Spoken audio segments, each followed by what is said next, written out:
Assalamualaikum warahmatullahi wabarakatuh. Teman-teman Edinews, khususnya Bapak Ibu orang tua wali siswa kelas 12 SMA, SMK, dan MA, serta adik-adik siswa kelas 12 SMA, SMK, dan MA. Sekarang telah rilis Sistem Seleksi Nasional Penerimaan Mahasiswa Baru atau SNPMB Perguruan Tinggi Negeri tahun 2023 dan telah dipublikasikan pada tanggal 1 Desember 2023 kemarin melalui siaran pers nomor 01/SNPMB/Romawi 12/2022. Adik-adik siswa kelas 12 SMA, SMK, dan MA, siapa sih yang tidak ingin lolos seleksi masuk perguruan tinggi negeri? Jika adik-adik ingin lolos seleksi masuk perguruan tinggi negeri, tentu adik-adik mesti punya trik. Trik yang pertama tentunya adalah mengenali terlebih dahulu sistem seleksinya. Sistem seleksi masuk perguruan tinggi negeri tahun 2023 diselenggarakan oleh Tim Seleksi Nasional Penerimaan Mahasiswa Baru SNPMB Perguruan Tinggi Negeri. Berdasarkan Menteri Pendidikan, Kebudayaan, Riset, dan Teknologi Republik Indonesia Nomor 48 Tahun 2022 tentang penerimaan mahasiswa baru program diploma dan program sarjana pada perguruan tinggi negeri, terdapat 3 jalur masuk, yaitu jalur seleksi nasional berdasarkan prestasi atau SNBP, jalur seleksi nasional berdasarkan tes atau SNBT, dan jalur seleksi mandiri. SNBP dan SNBT sepenuhnya dipersiapkan oleh tim SNPMB, sedangkan jalur seleksi mandiri dikelola sepenuhnya oleh perguruan tinggi masing-masing. Jalur SNBP dilakukan berdasarkan hasil penelusuran prestasi akademik. Peserta SNBP adalah siswa kelas 12 yang akan lulus pada tahun 2023 dan tidak dikenai biaya untuk keikutsertaan dalam SNBP. Kuota minimum jalur SNBP masing-masing perguruan tinggi negeri adalah 20%. Bagi siswa yang layak mendaftar SNBP, nilai rapot akan diinput melalui pangkalan data sekolah dan siswa atau PDSS. Selanjutnya, siswa yang telah lulus SNBP 2023 seperti halnya siswa yang telah lulus SNMPTN atau Seleksi Nasional Masuk Perguruan Tinggi Negeri pada tahun 2021 dan 2022 tidak diperbolehkan mengikuti ujian tulis berbasis komputer atau UTBK 2023. Peserta SNBT harus mengikuti ujian tulis berbasis komputer atau UTBK yang diselenggarakan Pusat UTBK Perguruan Tinggi Negeri. Peserta hanya diperbolehkan mengikuti UTBK sebanyak 1 kali. Untuk mengikuti UTBK dikenai biaya pendaftaran. Calon peserta yang dapat mengikuti SNBT 2023 adalah siswa lulusan tahun 2021, 2022, dan 2023. Hasil UTBK hanya berlaku untuk mendaftar SNBT 2023. Mekanisme seleksi SNBT dilakukan berdasarkan hasil UTBK dan dapat ditambah dengan kriteria lain sesuai dengan ketentuan yang ditetapkan perguruan tinggi negeri. Pelaksanaan SNPMB 2023 diawali dengan registrasi akun SNPMB pada portal SNPMB pada laman portal strip.snpmb.bppp.kemdikbud.go.id. Mulai kegiatan pengisian PDSS, pendaftaran SNBP, hingga pendaftaran UTBK SNBT. Pendaftar wajib memiliki akun SNPMB BP3 melalui SSO. Registrasi akun SNPMB diselenggarakan pada tanggal 14 Januari sampai dengan 15 Februari 2023. Registrasi ini diperuntukkan khusus lulusan 2023 dan akan ikut SNBP. Selanjutnya, penetapan siswa eligible oleh sekolah diadakan pada tanggal 3 Januari sampai 8 Februari 2023.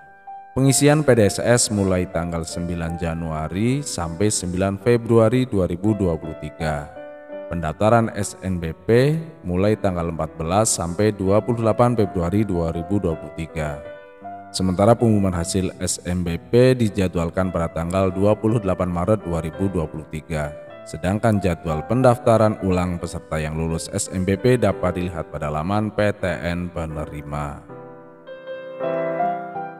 Selengkapnya tentang Seleksi Nasional Penerimaan Mahasiswa Baru SNPMB tahun 2023, khususnya jalur seleksi nasional berdasarkan prestasi, secara singkat mari kita ulas bersama. Dalam seleksi SNBP terdapat istilah PDSS atau Pangkalan Data Sekolah dan Siswa. PDSS merupakan basis data yang berisikan rekam jejak kinerja sekolah dan nilai rapot siswa yang eligible mendaftar. PDSS mengakomodasi kurikulum nasional 2006 KTSP dan kurikulum 2013 sistem paket dan SKS. Sekolah yang tidak menggunakan kurikulum nasional tidak diperbolehkan mendaftar PDSS. Untuk tahun ajaran dan tingkat yang sama, PDSS mengakomodasi perbedaan kurikulum antara semester ganjil dan semester genap. Pengisian PDSS dilakukan oleh sekolah dan kebenaran data yang diisikan menjadi tanggung jawab kepala sekolah.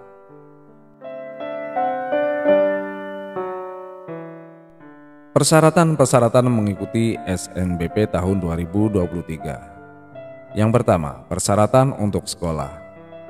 Sekolah berupa SMA, MA, atau SMK yang mempunyai NPSN.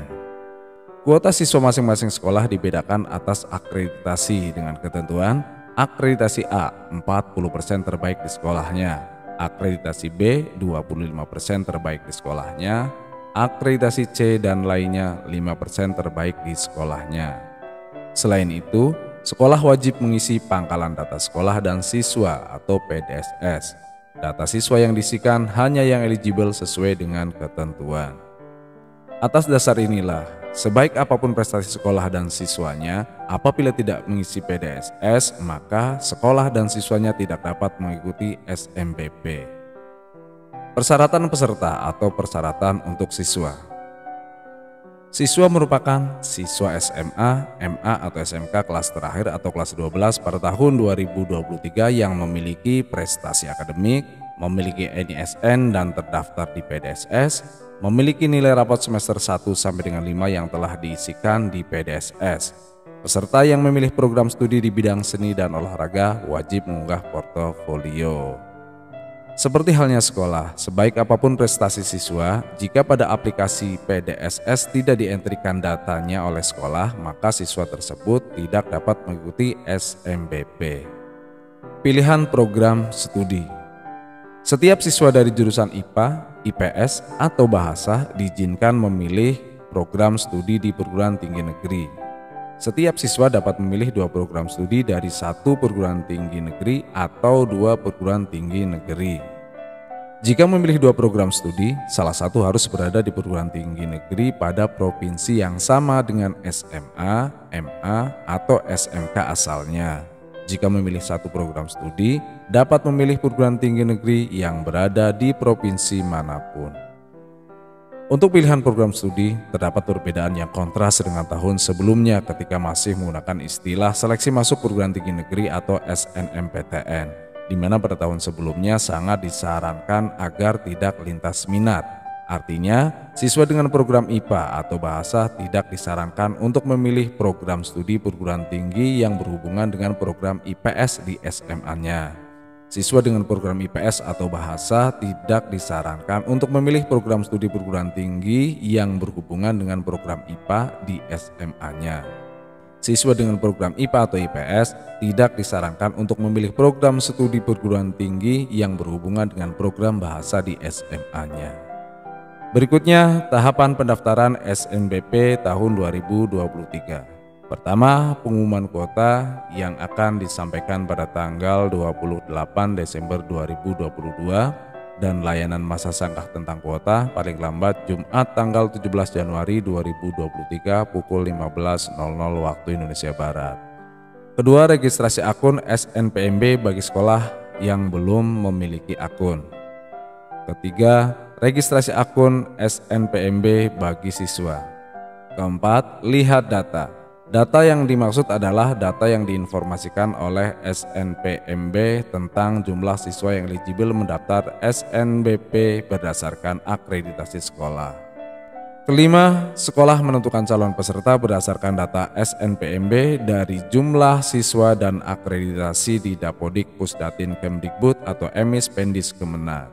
Keenam, pengisian PDSS.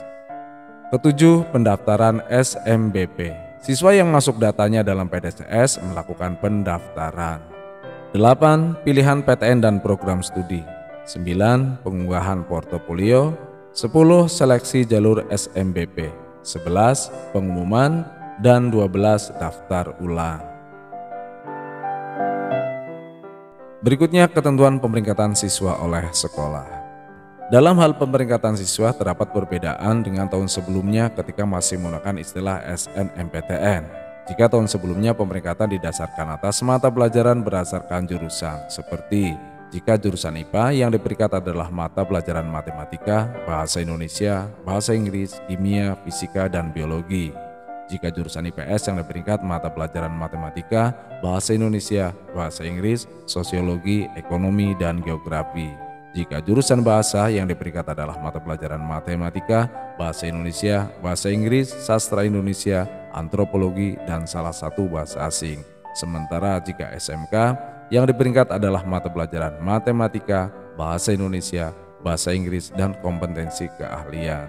Dan kita perlu bersyukur karena untuk tahun 2023 pemeringkatan siswa dilakukan oleh sekolah dengan memperhitungkan nilai rata semua mata pelajaran semester 1 sampai dengan semester 5. Sekolah dapat menambahkan kriteria lain berupa prestasi akademik dalam menentukan peringkat siswa bila ada nilai yang sama. Jumlah siswa yang masuk dalam pemeringkatan sesuai dengan ketentuan kuota akreditasi sekolah. Baik teman-teman Edinews, khususnya orang tua wali dan siswa kelas 12 SMA, MA, dan SMK, demikian ulasan singkat tentang seleksi nasional penerimaan mahasiswa baru jalur seleksi nasional berdasarkan prestasi. Bila ada pertanyaan, teman-teman bisa tulis di kolom komentar. Sekian, salam sehat, salam semangat, semoga adik-adik semua dapat lolos dan masuk ke perguruan tinggi negeri pilihan masing-masing. Wassalamualaikum warahmatullahi wabarakatuh.